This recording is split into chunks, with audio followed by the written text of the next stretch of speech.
요즘 도파민 얘기를 하지만 도파민은 사실은 세로토닌 좀 넣어줘야 되겠어요. 옥시토신을 더 필요하지 않을까. 감자보다 고구마가 당지수가 좋지만 삶아 먹는 거하고 군고구마하고 이런 호르몬들이 결국은 그 사람을 이해하는데 중요한 단서가 될 수 있다는 거죠. 그 호르몬이 우리의 생체 시계를 조절하는 화학 물질이다. 이렇게 얘기할 수 있겠습니다. 이런 것들을 우리가 그러면 어떻게 대처해야 되나요?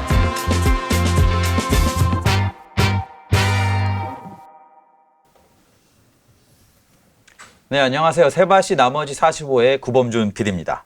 젊음은 나이가 아니라 호르몬이다 라고 크게 외치시는 분, 연세대학교 의과대학 안철호 교수님 모셨습니다. 예, 안녕하십니까.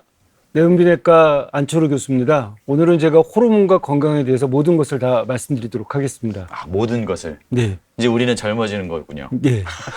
젊어지고 건강해지고 맞아요. 아름다워지는 겁니다. 젊음은 나이가 아닙니다. 호르몬 균형입니다. 이게 네. 정말 설득력 있는 문장이었어요. 네. 뭐 이제 호르몬 이야기 전에 우리 직장인들 혹은 4050 세대들의 네. 건강에 관한 이런 어떤 그 신호들, 네. 그 스트레스가 뭐 대표적인 우리가 네. 겪는 소위 뭐 알든 모르든 네. 우리가 겪는 대표적인 좀 건강 문제인 네네. 거고 또 뭐가 있을까요? 스트레스도 있고 또 이제 만성 피로 증후군 같은 거 있지 않습니까? 그렇죠. 계속 피로해. 뭐 굉장히 피곤하고 또 이제 불면증. 그 대표적인 예. 그다음에 우울감. 우울감. 감정이 막 가라앉는 거 있지 않습니까? 근데 그런 것들이 이제 대표적으로 4050 때 분명히 병원에 가면 질병은 아니라고 근데 증상은 있거든요. 맞아요. 그 상태가 사실은 미병이라고 해서 아직 병은 아니지만 그런 증상들이 결국은 호르몬이 우리한테 SOS를 보낸다고 생각합니다. 근육이 아픈 근막증 때문에 통증이 있을 수도 있고요. 또 만성 피로, 소화불량, 또 뭐 과민성 증후군, 우울증 이런 뭐 대표적인 이제 직장인들한테 물어보는 6가지 정도의 증상들이 이런 증상들이거든요. 다. 그럼 약간 요거 뭐 하나씩 조금 알아보면 네네. 스트레스 네. 대표적인 직장인 건강의 적, 뭐 한 4050 세대들의 적인데 네. 호르몬 관점에서는 어떻게 자세하게 또 말씀해 주실 수 있나요? 사실 뭐 스트레스를 안 받고 살 수는 없죠. 없죠. 뭐 네. 우리가 이제 뭐 피카소의 게르니카처럼 아주 극도의 스트레스는 아니더라도 가랑잎에 뭐 어쩌는지 문다고 잔잔한 스트레스는 다 갖고 살게 되는데요. 그걸 어떻게 대처하냐가 중요하지 않습니까? 그렇죠. 근데 이제 이 스트레스가 결국은 여러 가지 이제 증상으로 나타납니다. 역류성 식도염도 있을 수 있고 사실 스트레스 호르몬은 좋은 호르몬이에요. 이게 코티졸이라든지 코티졸. 에피네프린, 아드레날린 이런 것들은 스트레스 호르몬이라고 해서 부신에서 나오는 호르몬인데 근데 저는 항상 세상에 나쁜 호르몬은 없다는 거죠. 우리가 스트레스 호르몬 그러면 나쁘다고 생각하지만 실제로는 좋은 호르몬일 수도 있는데 기능이 있으니까 나오겠죠. 그렇죠. 근데 이게 과도해지면 과유불급이라고 나빠지는 거죠. 그래서 스트레스 호르몬이 많이 나오게 되면 일단은 장 운동이 좀 줄어듭니다. 그러니까 장 운동이 제대로 안 돼요. 소화불량이 생기죠. 그러다 보니까 이제 관략근에 문제가 생기니까 역류성 식도염도 생기고요.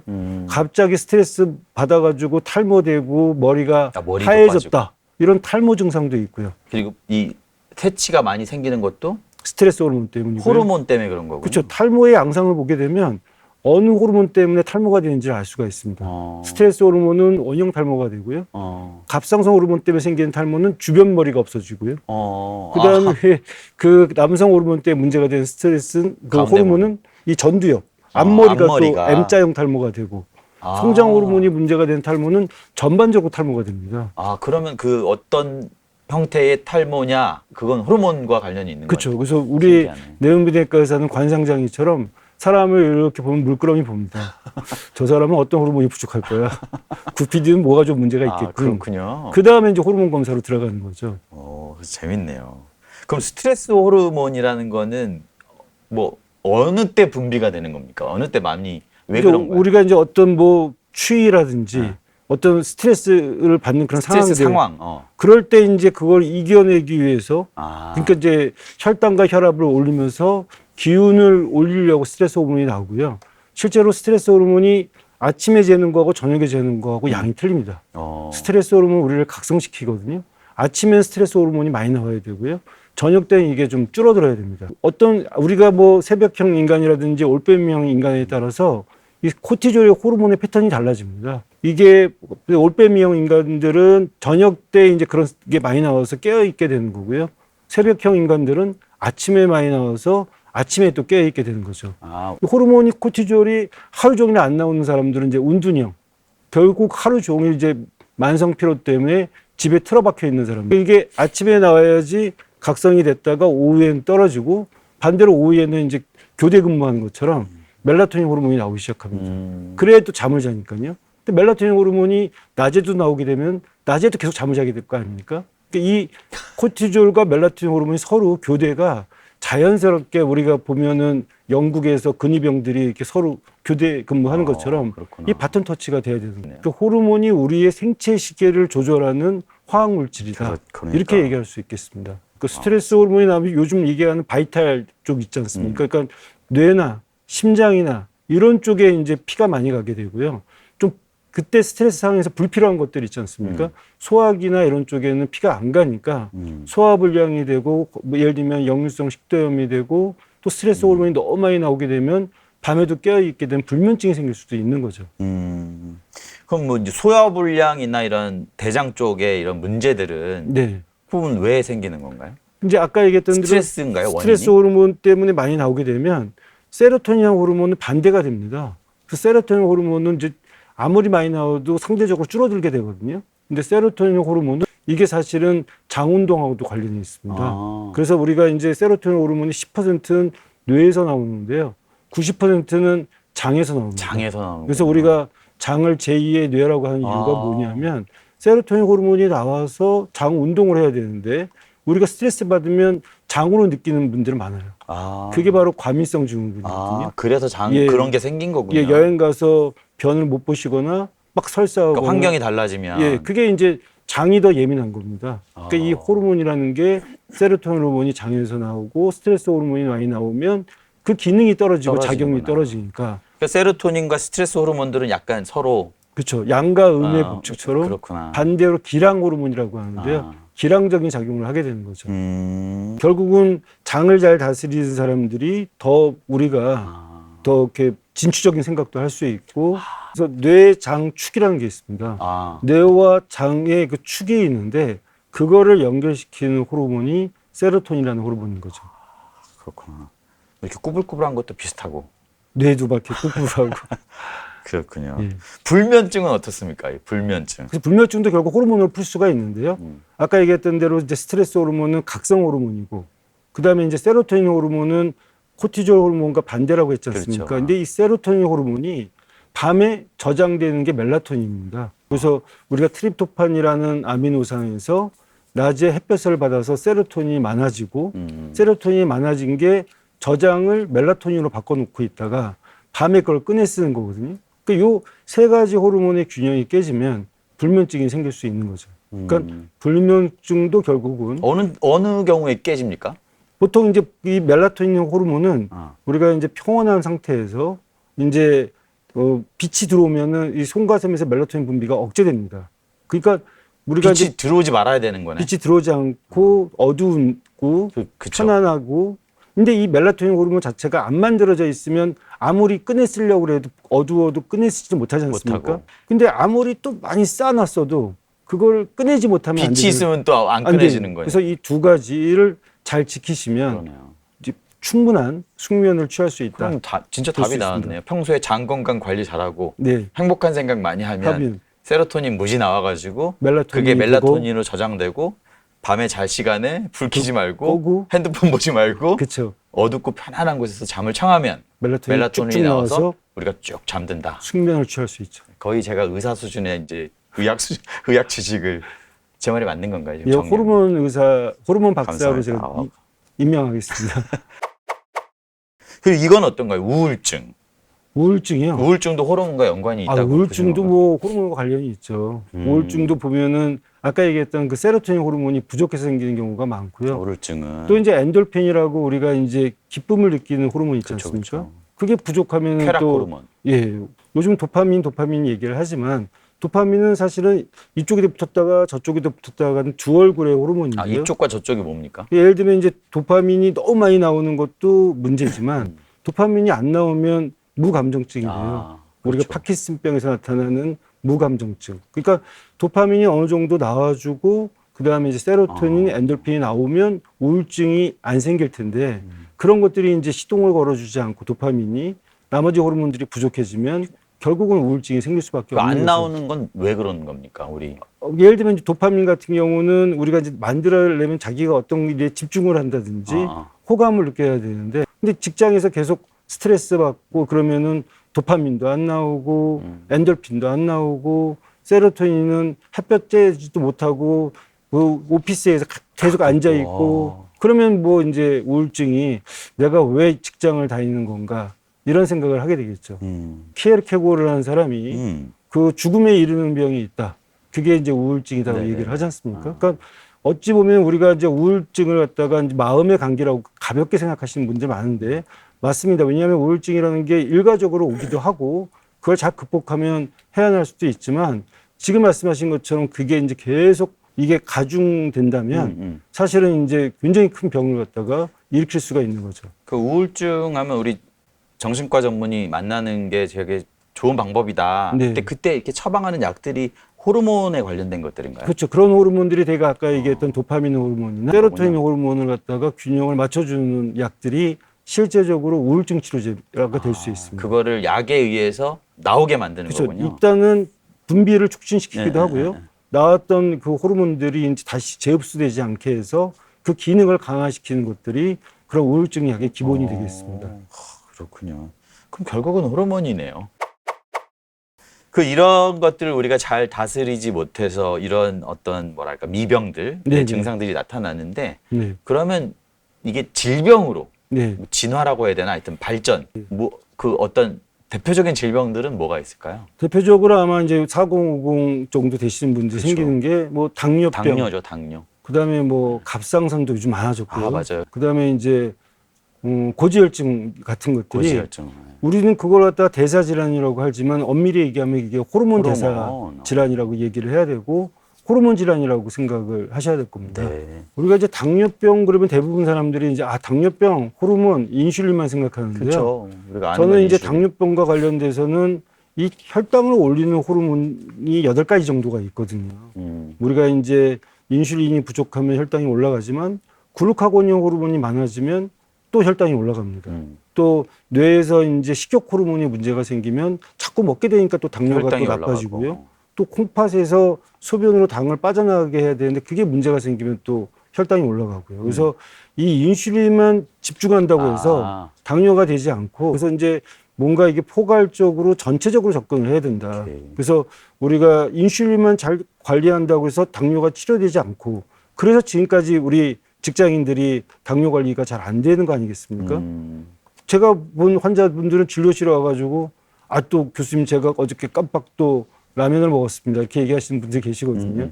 근데 그게 본인의 문제가 아니고 호르몬의 문제거든요. 그래서 사실 이런 이 당뇨병도 이 8가지의 악당들, 호르몬을 잘 관리해서 접근을 해야 되는 거고 그리고 또 한 가지는 혈당 조절을 잘한다고 해서 이게 필요 조건이지 필요 충분 조건은 아니거든요. 당뇨에서 제일 중요한 건 합병증인데요. 이 합병증이 안 오냐?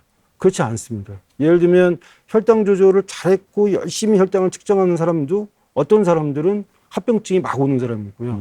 어떤 사람은 혈당 조절도 안 하고 맨날 놀고 그러는 사람이 있는데 합병증이 안 오시는 분들이 무슨 있어요. 차이가 있는 건가요? 그게 차이가 있습니다. 저는 이거를 양성당뇨라고 그러거나 악성당뇨라고 하는데 이 양성당뇨와 악성당뇨, 합병증이 빨리 일으키는 당뇨와 그렇지 않은 그런 게 당뇨의 차이는 바로 당독소라는 거가 있습니다. 당독소가 우리 몸에 그래서 많냐 이 적냐? 호르몬의 불균형은 당독소를 일으키는데요. 이 당독소가 많은 사람들은 아무리 열심히 해도 합병증이 빨리 오고요. 당독소가 없는 사람들은 그렇지 않다는 거죠. 그래서 결국은 왜 아무리 열심히 노력해도 이 모차르트를 보고 느끼는 살리에르처럼 이 열심히 당뇨를 조절한다 하더라도 합병증이 생기는 그런 거는 결국은 이 혈당 조절도 중요하지만 호르몬 균형을 잘 맞추는 게 중요하다. 결국 호르몬 균형이군요. 그렇죠.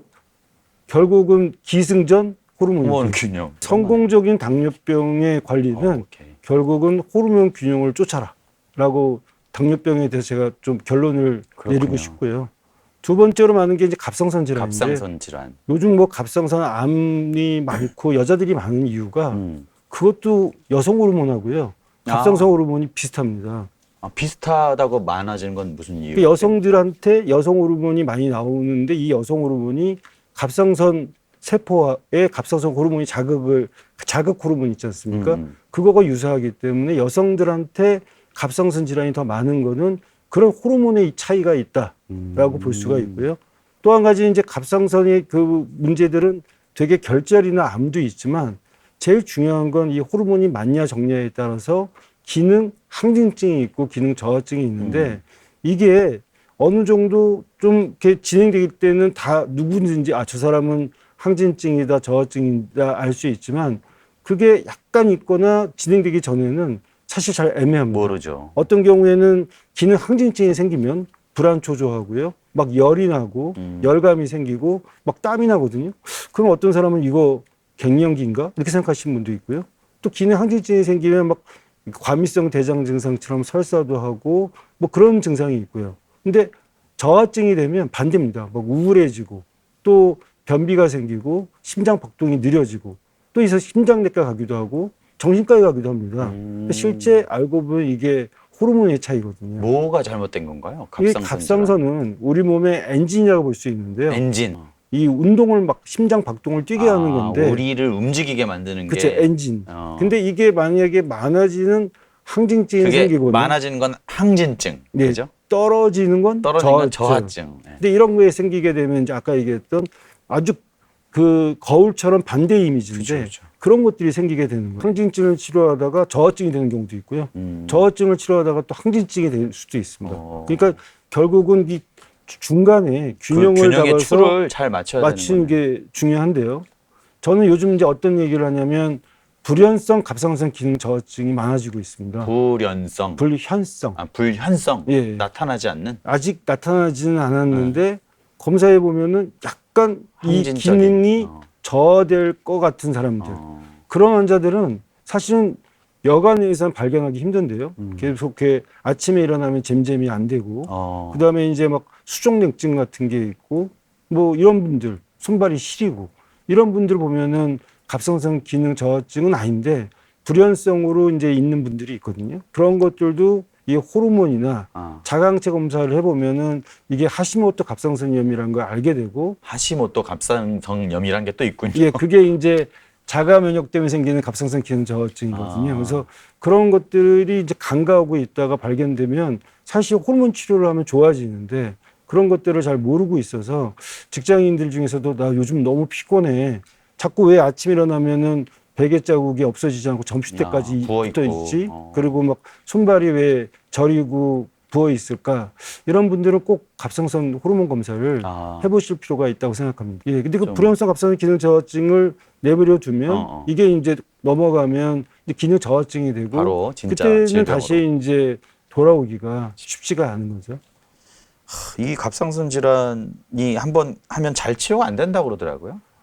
항진증 같은 경우는 이제 1, 2년 치료하면 좋아지는데요. 재발이 많이 됩니다. 그리고 이제 항진증은 그렇지만 저하증은 또 평생 약을 먹는 수도 있는데 그나마 항진증은 이제 2년 먹고 관해라고 해서 이제 치료가 되면 약을 끊는 경우가 있죠. 절반 이상. 근데 저하증은 오히려 이제 계속 먹는 경우가 더 많게 되고요. 이런 질환을 겪게 되는 건 우리 잘못입니까? 되게 우리가 잘못 살아서 그런 건가요? 두 가지의 질환이 결국은 이제 자가 면역 질환인데요. 그러니까 내가 내 갑상선을 갖다가 오해를 해서 공격을 하기 때문에 어떤 때는 항진이 되고 어떤 때는 저하가 되는데 이 자가 면역성도 결국은 우리의 사회의 환경하고도 관련이 많습니다. 그래서 최근에는 이런 갑상선 질환이 환경성 질환의 하나로 질환. 얘기되고 있는 게 산업화가 되고 이러면서 이제 여러 가지 환경 호르몬들이 나오지 않습니까? 그런 것들이 되는 것들이 꼭 나의 잘못보다는 갑상선 질환은 좀 꼭 나만의 잘못은 아니네요. 그렇죠. 환경성 질환의 또 일부라고 생각되는 경우도 있습니다. 고지혈증은 어떤 것입니까? 근데 사실 고지혈증 얘기를 좀 해보고 싶은 거는 이 고지혈증이라는 게 콜레스테롤이 많다고 사람들은 생각을 하거든요. 그렇죠. 뭐 이렇게 혈관 안에 네, 콜레스테롤이 그래서 막 쌓이고 막. 사실 이 고지혈증이라는 거는 콜레스테롤이 높아진다는 거잖아요. 근데 내가 몸에서 만드는 콜레스테롤이 한 70% 정도 됩니다.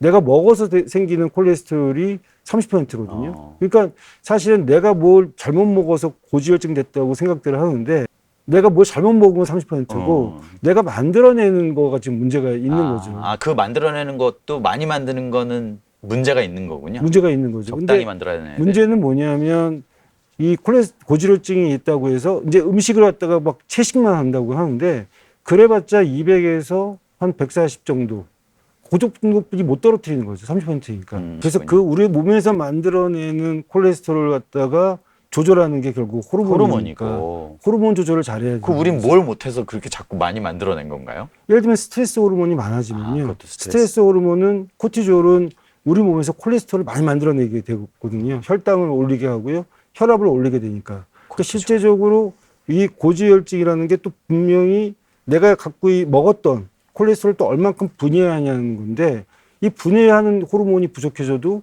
또 올라갑니다. 인슐린이라든지 갑상선 호르몬이 부족하면 콜레스테롤이 올라가는데요.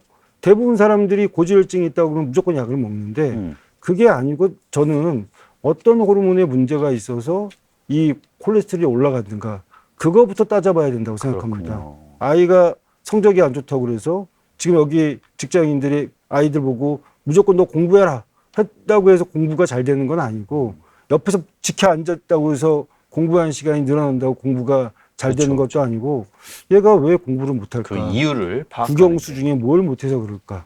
아니면 뭐 나쁜 뭐 이렇게 친구들이랑 놀러 다녀서 그럴까? 뭐 게임을 해서 그런가? 이런 원인을 찾아야 되는 것처럼 콜레스테롤이 높은 데는 다 이유가 있다. 근데 그게 이제 어떤 호르몬 때문인지를 이게 우리가 이제 파악하고 들어가는 게 이 고지혈증과 관련돼서는 중요하다고 생각합니다. 그러니까 사실 이 세 가지 질병 네, 진짜 우리가 관심 안 가질래 안 가질 수 없는 네. 뭐 사실은 한 40 넘어가면 네, 이 세 가지 질병의 위험 요소 그 위험에는 다 노출이 돼 있는 상태인 맞습니다. 거니까 우리가 세바시 강연에서 이제 말씀하신 호테크 네. 호테크가 뭔지 한번 다시 설명해 주십시오. 그러니까 이런 우리가 흔히 알고 있는 당뇨, 뭐 고지혈증, 고혈압 네. 이런 것들이 다 호르몬 질환인데요.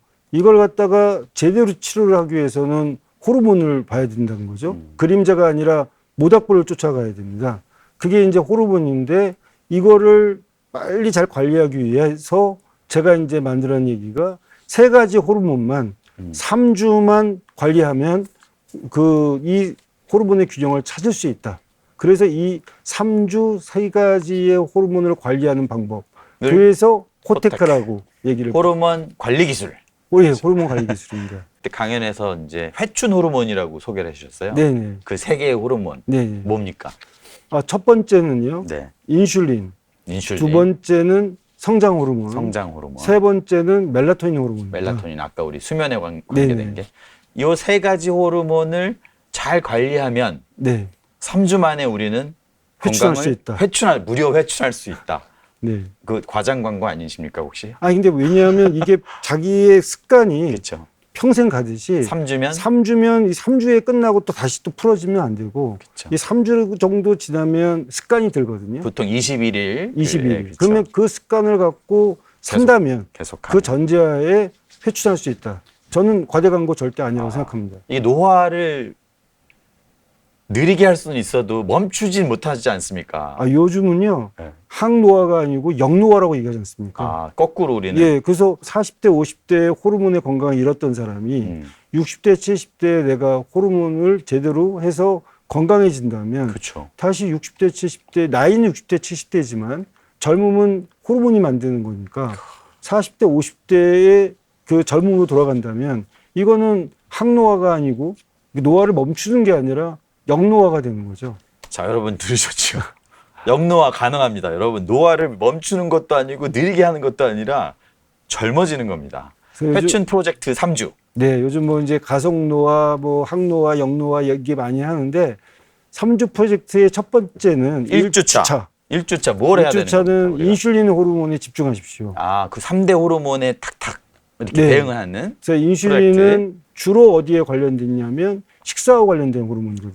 1주차 때는 딴 거 신경 쓰지 마시고 식사만 신경 쓰시는 거예요. 식사라고 해서 뭐 비싼 음식, 싼 음식 이런 게 아니고 이 당지수를 공부하셔서 당지수에 관련된 음식 선택을 하시라는 거죠. 그래서 당지수가 높은 식품은 뭐가 있고 낮은 식품은 뭐가 있고 당 지수가 높은 식품인데 이걸 갖다가 이제 어떻게 하면 당 지수를 낮출 수 있는지, 당 지수가 나쁜 식품인데도 이게 조리법에 따라서 높아질 수가 있습니다. 감자보다 어떻게? 고구마가 당 지수가 좋지만 이걸 갖다가 그냥 먹는 거하고 삶아 먹는 거하고 군고구마하고 차이가 있거든요. 감자도요, 당 지수가 높은 음식이지만 이거를 튀겨 먹으면 더 당 지수가 올라가는 거죠. 그래서 이제 음식에 있어서 당 지수가 좋은 음식, 나쁜 음식 어떻게 먹는지 그것만 1주차 때 딥다 이제 연구하는 거죠. 그리고 또 당 지수가 다 좋은 음식인데도 이게 또 나한테 안 맞는 것도 있지 않습니까? 식성이라는 게 있으니까. 그래서 그런 것들을 해서 이제 내가 먹을 수 있는 당 지수가 좋은 음식을 익숙해지는 어떤 연습을 해야 되고요. 연습을 해야 된다. 그리고 또 평균 당 지수라는 게 있어서 오늘 내가 좀 당 지수가 높은 음식을 먹으면 뭐 내일은 아니면 같이 당 지수가 낮은 음식을 먹으면 평균이 떨어집니다. 이게 어차피 장기전이기 때문에 지금 뭐 당장 조금 당 지수가 높은 음식을 먹었다 하더라도 저녁 때는 조금 예를 들면 당 지수가 낮은 음식을 먹는다든지. 그래서 평균 당 지수를 유지한다. 그렇죠. 이게 또 예를 핵심이네요. 들면 이제 뭐 삼겹살을 먹으면 옆에 야채를 많이 먹어서 평균 당 지수를 유지하는 게 좋죠. 과일도요. 육류와 당 지수 높은 것과 낮은 걸 같이 먹으면 평균이 되나요? 평균이 되죠. 아, 그래요? 예, 그래서 이제 제가 얘기하는 거는 평균 당 지수, 당 지수가 좋은 음식. 그렇다고 해서 항상 좋은 음식만 먹을 수는 없으니까 맞았잖아요. 사람이 살다 보면. 그래서 평균 당 지수의 오케이. 개념하고 이건 뭐 좋은 당 지수의 개념을 갖고 일주일 동안 내 몸을 바꿔보는 거죠. 그러면 2주차, 3주차 때는 뭐 마음대로 먹는 건 그런 건 아니라 유지하는 거지. 유지하면서 2주차 때는 어떤 호르몬에 관심을 가져야 되냐면 2주차 때는 성장 호르몬입니다. 예, 성장 예, 호르몬. 왜 성장 호르몬이냐면 성장 호르몬은 물론 식사도 관련이 있죠. 호르몬이라는 게 다 단백질이기 때문에 성장 호르몬을 많이 만들어내는 음식도 있기는 하지만 질문이 있습니다. 네. 우리 4050 세대는 성장이 멈추지 않았나요? 아, 성장 호르몬이 나오나요? 계속 나옵니다. 성장 호르몬은 죽을 때까지 나옵니다. 근데 다만 이게 저하가 될 뿐이죠. 근데 이게 빨리 저하되는 사람은 폭풍 노화가 옵니다. 우리가 성장 호르몬이 나오기 때문에 그나마 가속 노화가 안 일어나는 거군요. 그렇죠. 성장 호르몬이 가장 노화에 관련된 호르몬 중에 하나의 이유가 뭐냐면 근육과 피부와 이런 쪽에 이 피하 지방 이런 쪽에 더 관련이 있거든요. 그래서 성장 호르몬이 사춘기 때만 나오는 게 아니고 이게 계속 나오기 때문에 이게 부족해지면 근육은 빠지고 완전 지방은 이제 없어지니까 우리가 알고 있는 노화가 다 주름살이 일어나는. 생기고 성장 호르몬은 아까 인슐린 호르몬 같은 경우는 운동 중에서도 유산소 운동하고 관련이 있고요. 이 성장 호르몬은 근력 운동하고 관련이 있습니다. 그러면 2주차는 근육 운동을 해야 근육 되는 거예요? 운동을 해야 되죠. 그래서 유산소 운동은 매일 하더라도 근육 운동은 매일 할 필요는 없고요. 2주에 한 번씩 하는 게 중요하고 이 성장 호르몬을 갖다 이렇게 마중물처럼 발동 거는 호르몬이 있거든요. 그게 근육 호르몬입니다. 그래서 이제 근육 호르몬, 성장 호르몬은 사실은 조그만 자극에 의해서도 분비가 되기 때문에 그냥 예, 간단한 근육 운동을 하는 게 그렇죠. 좋은 거예요. 평소에도 이렇게 있다가도 예를 들면은 이렇게 다리를 이렇게 힘줘서 근육에 예, 힘주고. 힘주고 그래서 이 인대를 자극시키고 또 이제 서서도 이 까치발 갖다가 뛰어서 뭐 10번, 12번 정도 한 세트를 하고 그래서 평소에 틈틈이 근육 호르몬과 성장 호르몬 분비를 좋게 하면 이 2주차 때는 적절한 운동을 자기한테 맞는 걸 찾아라. 이렇게 말하고 싶습니다. 근데 이렇게 간단하고 쉬운 방법으로 그게 정말 회춘하는 게 맞나요? 그건 뭐 제가 너무 쉬운데 지금 말씀하신 3주 동안 네. 해서 그 여러 가지 결과들을 비교해 보니까 여러 가지 이 당이라든지 콜레스테롤 이런 것들이 떨어져 있는 결과들을 갖다 제가 보고 있습니다. 오늘 말씀 들으신 여러분 행운입니다. 행운. 1주 네. 이제 음식 관리하고 네, 네. 2주 이틀에 한 번씩 근육 운동하고 그 이유는 이후에 성장 호르몬 분비를 맞습니다. 위해서. 예, 예. 성장 호르몬을 마중물처럼 막 분비시키는 게 근육 호르몬이니까 맞습니다. 근육을 막 자극해서 그걸 막 분비시키면 우리가 성장 호르몬이 나와서 피부도 좋아지고 아주 지금 잘 따라오고 근육도 있습니다. 제가 완전 예. 저 의학 전문 대학원 갈까 봐요. 예. 죄송합니다. 정원도 들었는데. 그럼 3주차. 예, 예. 3주차에는 이제 무엇을 해야 됩니까? 3주차는 이제 멜라토닌 호르몬이라고 그렇지 않습니까? 이 멜라토닌 호르몬 사람들은 잘 때 뭐 수면 호르몬을 생각하지만 이 멜라토닌 호르몬이 사실은 혈당, 혈압도 떨어뜨리고요. 이 멜라토닌 호르몬이 이 면역과도 관련이 있습니다. 면역. 그래서 옛날에 이제 불면증 생기면은 막 감염되고 또 뭐 감기도 잘 걸리고 코로나도 잘 걸리고 이게 다 멜라토닌 호르몬이 그렇군요. 면역과 관련돼 있고 또 잠을 못 자는 사람들이 암이 많이 생기고 하는 것들이 면역과도 관련돼 있거든요. 우리가 잘 때 이 멜라토닌이 나와서 몸을 청소시키는데 손님이 오기 전에 우리가 식당에서도 브레이크 타임이 있지 않습니까? 근데 멜라토닌 호르몬이 안 나오면 이 몸이 뒤죽박죽이 되는 거죠. 그래서 만병의 근원이네요. 불면증은. 그렇죠. 그때도 아까도 우리가 멜라토닌 호르몬 얘기하기 전에도 스트레스가 만병의 근원, 불면증이 만병의 근원이라고 얘기를 했는데 이 멜라토닌 호르몬이 분비가 잘 돼야 되는데 분비가 안 되고 이게 엇박자가 나는 이유가 스트레스 호르몬 때문에 그렇습니다. 그래서 스트레스 관리도 잘. 이 3주차 때는 멜라토닌 호르몬 관리를 잘 하기 위해서는 첫째, 스트레스가 없어야 될 거고요. 그래서 스트레스를 피해야 되는 그런 어떤 자기만의 어떤 취미 같은 거가 필요할 거고 두 번째는 이 멜라토닌 호르몬도 대개는 이제 음식이 트립토판이 많은 음식들 있지 않습니까? 그래서 뭐 각각류라든지 콩, 우유 이런 게 멜라토닌 호르몬이 많거든요. 그래서 그런 걸 드시고 또 이 멜라토닌 호르몬이 제일 중요한 건 뭐냐면 햇볕을 평소에 많이 쬐야 된다는 거죠. 햇볕을 쬐면 비타민 D하고 세로토닌이 만들어지는데 이 세로토닌이 멜라토닌이 되는 거거든요. 그렇죠, 그렇죠. 멜라토닌으로 저장되는 거. 그렇죠. 그 3주차 때는 우리가 멜라토닌 호르몬을 집중하는데 이때는 이제 스트레스를 줄이면서 산책을 하고 그다음에 이제 멜라토닌 호르몬이 풍부한 음식을 먹고 그다음에 이제 어두운 데에 또 잠을 자야 또 멜라토닌 호르몬이 나오니까 이 3주차 때는 멜라토닌 호르몬에 집중하는 생활 습관을 가져보십시오. 너무 간단한데요. 근데 간단한 것 같지만요. 이 작은 어떤 노력이 엄청난 결과를 보여주고 있습니다. 그래서 저희가 요 3주 프로젝트를 갖다가 한 10명 정도 했었는데요. 10명 정도 다 좋아졌고요. 혈당, 뭐 혈압, 그다음에 체중, 체지방, 그다음에 호르몬 레벨을 봤는데 실질적으로 이 호르몬 균형이 오면서 그런 어떤 혈당과 혈압과 체중이 요요 없이 빠졌던 것을 저희가 보고한 바 있습니다. 그렇군요. 근데 이렇게 어렵지 않은 이런 방법을 왜 우리는 못할까요? 그렇게 이제 쉬운 거긴 하지만 막상 하려면 또 이제 게을러지는 게 또 인간의 본성 아니겠습니까? 하지만 할 수 있다. 그래서 교수님이 이제는 만든 또 해야죠. 육회명?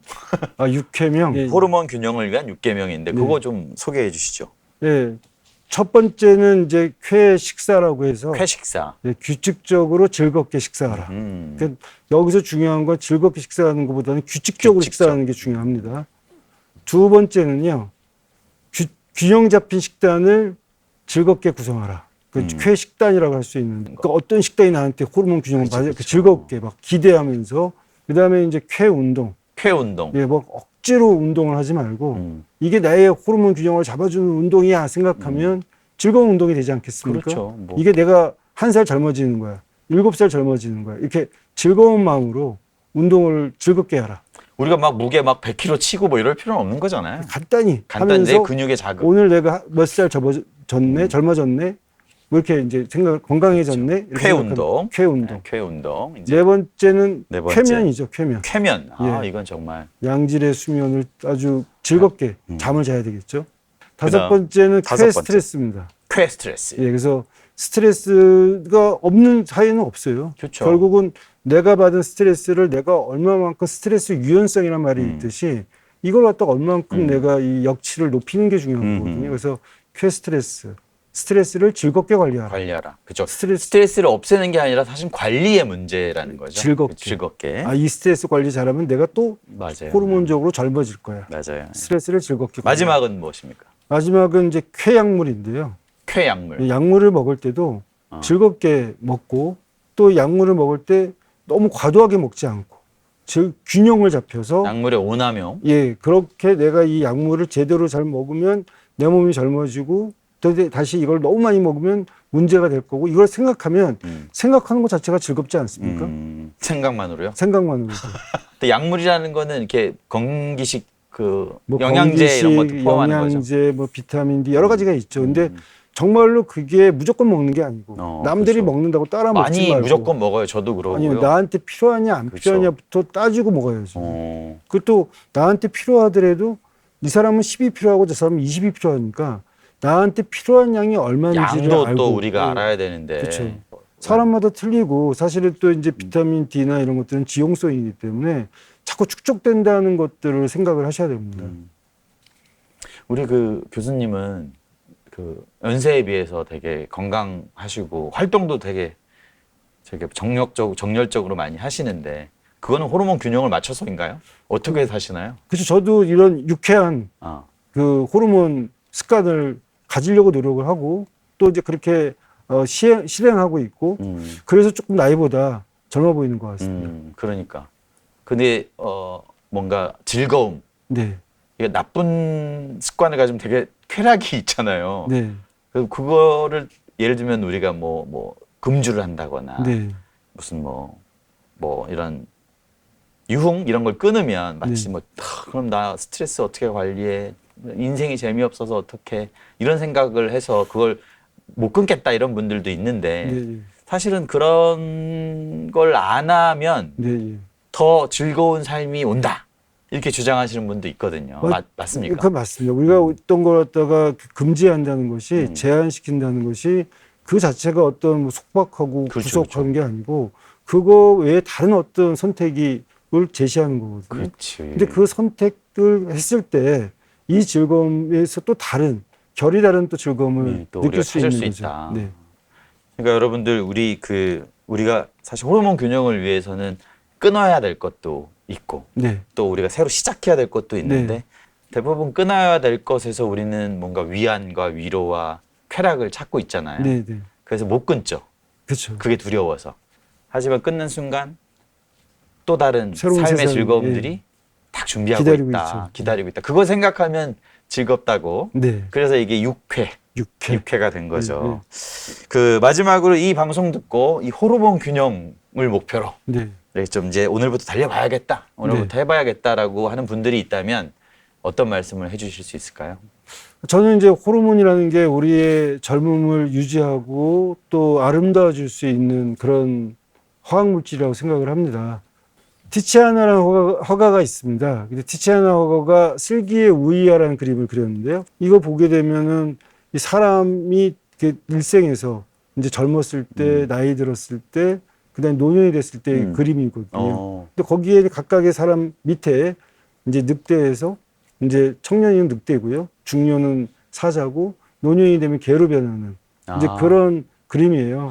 그래서 되게 재밌다고 생각을 했는데 그런 어떤 우리가 이 노화 과정을 다시 돌리는 게 저는 호르몬이라고 생각하거든요. 그래서 저는 이 직장 생활 하시는 분들 스트레스 많을 거예요. 근데 건강이라는 건요, 젊어져야 되는 거고, 근데 건강이라는 게 세 가지 측면이 있습니다.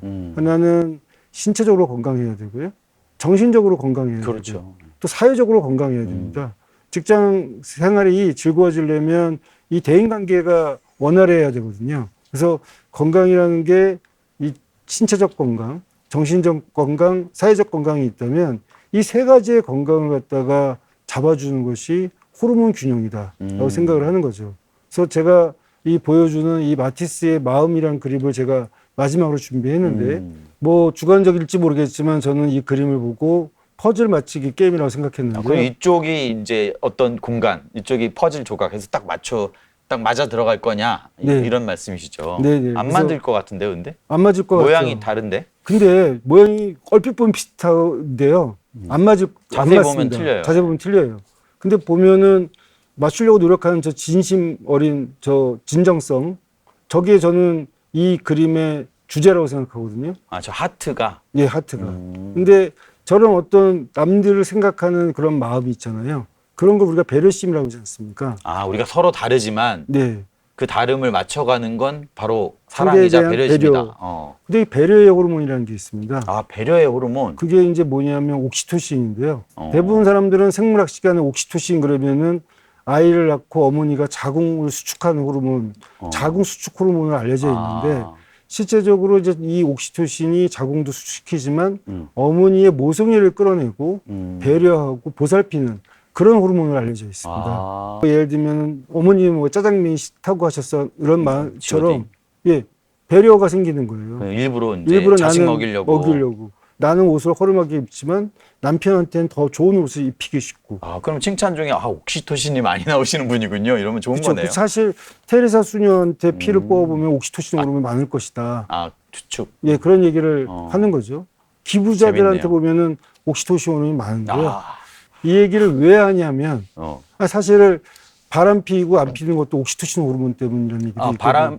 옥시토신이 없으면 바람 피는군요. 그렇죠. 오. 근데 옥시토신이 있으면 그 사람에 대한 어떤 충절을 지키고 수절을 할 수 있는 호르몬이 또 옥시토신이라는 거죠.